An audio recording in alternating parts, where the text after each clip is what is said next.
A fines de los años 40, en la Unión Soviética se llevó a cabo un experimento cruel e inhumano, con 5 prisioneros a los cuales se intentó, a base de un gas estimulante, mantener despiertos por 15 días.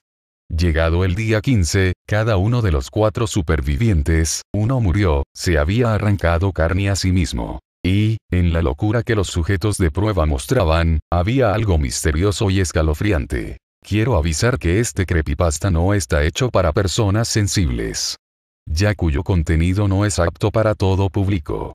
Comencemos.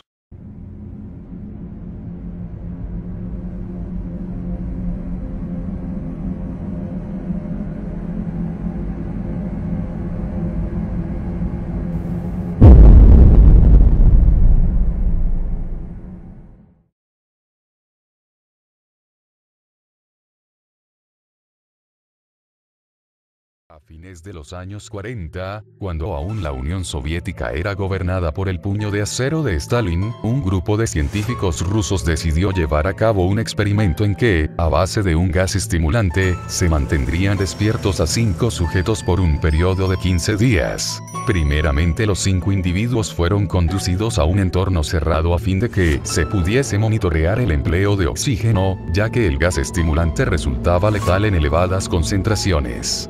A fin de observar cuidadosamente a los sujetos del experimento, y ya que en ese entonces todavía no existía el sistema de circuito cerrado con cámaras de vigilancia, se emplearon micrófonos y unas ventanas con vidrios de 5 pulgadas de espesor. Por otro lado, la habitación del experimento contaba con libros, mantas para dormir cómodamente, aunque sin camas, agua corriente, un baño y provisiones alimenticias que alcanzaban para que todos los 5 sujetos sobreviviesen un mes entero. ¿Pero qué habían hecho los sujetos del experimento para estar allí? Estos eran prisioneros políticos y militares enemigos capturados durante la Segunda Guerra Mundial. Stalin había dicho una vez que la violencia es el único medio de lucha, y la sangre el carburante de la historia y, en concordancia con esa manera de pensar, miles de individuos habían sido torturados, enviados a trabajos forzados en Siberia, o asesinados con un tiro en la nuca. Pero el destino de estos prisioneros sería aún peor. Durante los primeros 5 días todo estuvo relativamente bien y pocas eran las quejas, en gran parte porque los habían engañado, prometiéndoles la libertad si se sometían a la sencilla prueba de no dormir por 15 días. Curiosamente, y ya en ese breve intervalo inicial de 5 días, los investigadores notaron que, mientras más tiempo pasaba, los sujetos se mostraban más propensos a hablar sobre eventos traumáticos de su pasado. El primer punto de inflexión vino después de los 5 días iniciales, pues los sujetos comenzaron a quejarse de los hechos que, según ellos, los habían conducido a terminar en el experimento. Sus miradas ya no eran las mismas, sus gestos y actitudes denotaban el inicio de la paranoia. La camaradería de los días pasados se resquebrajó y dio paso a 5 individuos desconfiados, que ya no hablaban entre sí y que murmuraban alternativamente en los micrófonos, tratando de no ser vistos por sus compañeros, y evidenciando que pretendían ganarse la confianza de sus captores al traicionar a sus camaradas. En opinión de los científicos, los cambios conductuales de los sujetos eran un efecto del gas y la privación de sueño. Ya en el 9º día, uno de los sujetos de prueba comenzó a correr como loco por toda la habitación, gritando y gritando sin parar. Así estuvo unas 3 horas, en un espectáculo atroz donde su voz, como consecuencia del desgaste de las cuerdas vocales, estaba cada vez más ronca. Además, naturalmente el hombre cayó algunas veces, pero siempre se volvía a levantar, pese a que estaba bañado en sudor, y hasta llegó a escupir sangre antes de no poder dar más que gritos ocasionales y, finalmente, caer presa del silencio, ya que sus cuerdas vocales estaban destrozadas. En cuanto a los compañeros del sujeto que gritaba, mostraron inicialmente una escalofriante indiferencia. Seguían murmurando en los micrófonos, encerrados en sí mismos. Sin embargo, cuando un segundo sujeto se puso a correr y a gritar como el primero, 2 de los 3 que no gritaban agarraron algunos libros, les comenzaron a arrancar páginas, defecaron, las cubrieron con sus heces y las empezaron a pegar en las ventanas de la habitación, tras lo cual dejaron de correr los 2 que corrían y, el que aún gritaba, el otro ya no podía, se había destrozado las cuerdas vocales, dejó de gritar. También, a raíz de eso nadie volvió a murmurar en los micrófonos. Llegado el día 14, la preocupación por el estado de los voluntarios era muy grande y los científicos hicieron algo que inicialmente no pensaban hacer puesto que podía alterar el curso del experimento. Trataron de llamar la atención de los sujetos de prueba.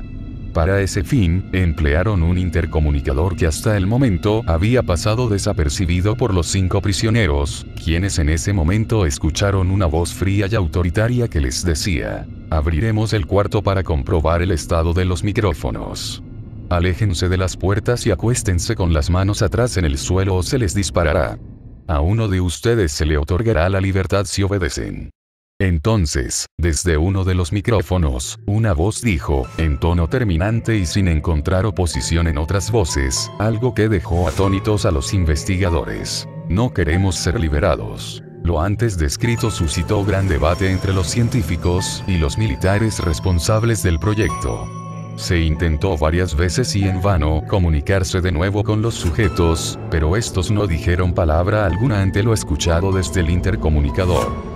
Así pues, al anochecer del día 15 se decidió abrir la puerta de la habitación y ver lo que por días cubrieron aquellas páginas arrancadas y llenas de excremento que, como viles trofeos de la miseria humana, tapaban los gruesos cristales del maldito recinto. Antes de entrar, los investigadores extrajeron el gas de la habitación y empezaron a mandar aire fresco, pero entonces comenzaron a escucharse montones de quejas en los micrófonos.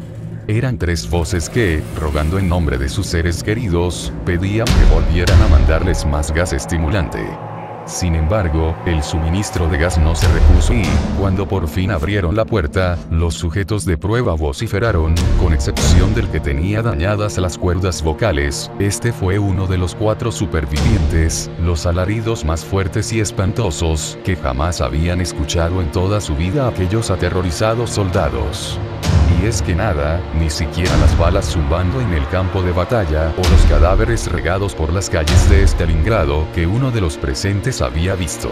Nada se equiparaba al horror dantesco que tenían enfrente. Gran parte de la comida, que habría bastado para los últimos 5 días del suplicio, no había sido tocada en lo más mínimo.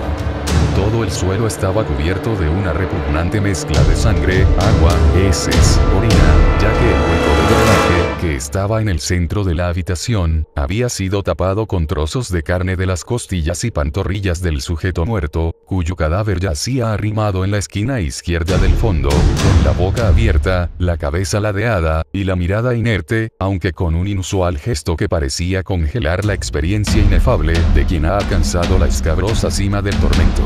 En cuanto a los supervivientes, estaban en tales condiciones que habrían hecho parecer criaturas de aspecto afable a los zombies. Se notaba que se habían arrancado pedazos de piel y carne con sus propias manos, ya que las puntas de sus dedos estaban destrozadas, y el hueso estaba expuesto en zonas donde no habrían podido sacar carne con sus propios dientes. Por otra parte, a más de las heridas provocadas por la carne y la piel que se habían arrancado, todos tenían muchas otras lesiones, la mayoría de ellas autoinfligidas. Y en cuanto al daño causado por la carne que se habían arrancado a sí mismos, era algo tan atroz que, debido principalmente a toda la cantidad de músculo intercostal que ya no tenían, podían vérseles los órganos internos, ya que desafortunadamente no habían comprometido suficientemente a sus órganos vitales como para perecer, excepto aquel que ahora reposaba muerto en la esquina, pues le faltaba aproximadamente medio hígado. Otro caso lamentable fue el de uno de los 4 sujetos de prueba. El hombre sufrió una hemorragia después de dañarse el vaso cuando intentaba agredir a los soldados. Intentaron sedarlo, pero ni siquiera con la dosis de morfina multiplicada por 10 se consiguió controlarlo, pues seguía agitándose como un animal salvaje, y hasta logró romperle el brazo y las costillas a uno de los médicos que intentaban ayudarlo. Otro de los sujetos, aquel que tenía destruidas las cuerdas vocales, giraba la cabeza en señal de negación cuando plantearon ponerle gas anestésico para llevarlo a la sala de cirugías. Entonces uno de los médicos sugirió no anestesiarlo, y sorprendentemente el sujeto empezó a mover violentamente la cabeza, en señal afirmativa. Era increíble, tanto le importaba estar despierto que prefería aguantar el dolor de la cirugía con tal de no dormirse a causa de la anestesia. 6 largas horas duró la cirugía, dentro de la cual se intentó cubrir los principales daños que el propio sujeto había causado en los órganos de su caja torácica.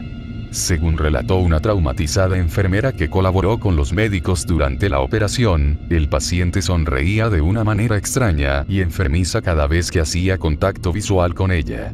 Era como si se complaciera en mostrarle la capacidad que tenía para deleitarse ante su propio tormento, como si eso que le estaban haciendo fuera algo rutinario, algo habitual. Una vez que la cirugía acabó, el paciente miró al cirujano y empezó a hacer gestos con la boca y las manos, como indicando que quería hablar y que le dieran algo para escribir. Entonces el cirujano tomó un cuadernillo que estaba cerca, y se lo dio junto con un bolígrafo. «Sigue cortando», escribió el sujeto, con letras mayúsculas que evidenciaban un pulso tembloroso, producto de un insano estado de alteración emocional. En cuanto al último de los supervivientes, este fue enviado a la sala de cirugía, donde decidieron operarlo sin anestesia después de ver lo ocurrido con el sujeto antes descrito. En su caso, tuvo que inyectársele un líquido paralizante porque no dejaba de reírse a carcajadas, agitándose tanto que hacía imposible la cirugía sin anestesia. Gracias al líquido paralizante, se lo pudo operar sin anestesia. Lo único que podía mover eran los ojos, y aún en tan pequeño margen de libertad motriz se evidenciaba la locura, el disfrute ante lo que estaban haciéndole. Los 2 supervivientes finales continuaron siendo atendidos por los médicos. Y, cuando los militares que idearon el proyecto aparecieron y vieron que las cosas no habían salido tan bien como se esperaba, les reclamaron fuertemente a los científicos, e incluso ordenaron ejecutar con inyección letal a los 2 sujetos de prueba que aún vivían. No obstante, antes de que se cumpliese la orden de ejecución, el líder de los militares al mando del proyecto, un exagente de la KGB, volvió a pensarse la decisión inicial y, viendo potencial en los resultados aparentemente desalentadores, ordenó mantener vivos a los 2 supervivientes, a fin de ver qué pasaba si los exponían nuevamente al gas que tanto habían pedido y que hasta el momento se les había negado. Los científicos, traumatizados por su experiencia, se negaron rotundamente y aludieron tanto razones éticas de carácter humanitario, como razones de pura conveniencia personal. Aunque, como era de esperarse, el militar impuso su autoridad. Continúen con el experimento y háganlo bien, si no quieren terminar siendo ustedes los sujetos de prueba. Nadie osó reír. Sabían que para muchos militares soviéticos no representaba nada acabar con una vida humana, e incluso uno de los investigadores, al escuchar las amenazas del comandante, recordó el caso de su primo Yuri, que murió con una bala en el cerebro por negarse a experimentar con un prisionero de guerra nazi. Antes de ser reintroducidos en la habitación, a los prisioneros se les colocaron medidores de ondas cerebrales.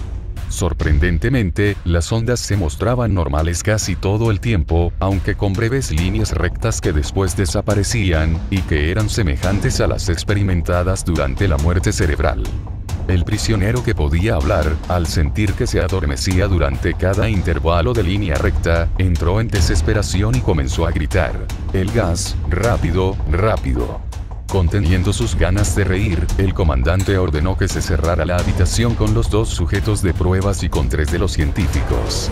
Al escuchar la orden, 2 de los científicos sospecharon que los dejarían allí adentro por varios días, pero más se inclinaron a pensar que era algo momentáneo y que además los 2 sujetos de pruebas no se mostrarían violentos porque tendrían el ansiado gas. Sin embargo, el tercer científico recordó una conversación que había escuchado entre uno de los soldados y el comandante, cuando estaba en el baño y nadie sabía que él estaba allí. Que es la siguiente: «Dígame, capitán, ¿qué le parece si dejo a algunos de los científicos junto a los locos? Quizá también a ellos les guste el gas, ¿no cree? Sobre todo Ivanov, que ha estado mirándome de manera resabiada, no vaya a hacer que se le suba el gas a la cabeza e intente matarme. Si me lo permite, creo que la medida es demasiado severa, mi comandante. Creo que mejor sería mandarlos a Siberia». «¿A Siberia?». Pero si van a estar bien felices con el gas, ¿no ve que el gas es el sentido mismo de la vida? Quien prueba el gas, no quiere ya nada. Imagínese, capitán, una inhaladita y nunca más sufrirá por dinero, por mujeres, por ideales, por nada. Vamos, no me mire así, estoy bromeando, camarada. No, no estás bromeando, bastardo, pensó Ivanov tras recordar la conversación y entonces, antes de que se cerrara la puerta y llegaran 3 soldados que el comandante había llamado por radio, reparó en que el soldado escolta, del comandante, había dejado en una silla su revólver, y temblando de ira lo tomó, le disparó al comandante, después le voló la cabeza al prisionero. Y después de un gran caos y el gran fracaso del experimento, sucedió esto. Nadie habló mientras eso hablaba a través del prisionero, excepto el científico que sostenía el arma y, sin poder soportar el evangelio de la locura, apuntó al corazón de aquel demente y disparó. Casi tan libre, le escuchó musitar, sin creérselo porque acababa de destrozarle el corazón y allí, en la sala de control, sus compañeros veían que la pantalla de actividad cerebral no mostraba señal alguna de vida. Eso que habló ante el asombro de todos había callado por fin, pero solo en los labios del pobre sujeto de pruebas. En las mentes, de los investigadores, de los soldados, del lector de este creepypasta, eso seguirá susurrando en cada uno de nosotros, quizá mostrándose en aquellos breves lapsos que algunos de nosotros tenemos, lapsos en que el gobierno de la razón colapsa ante el peso de la realidad, y la locura, siempre más fuerte que las mayores calamidades de la vida, toma el control con voluntad libertadora. Bueno. Eso ha sido todo por hoy. Espero que te haya gustado. No olvides dejar tu like y tu suscripción. Para más y mejores creepypastas. Adiós.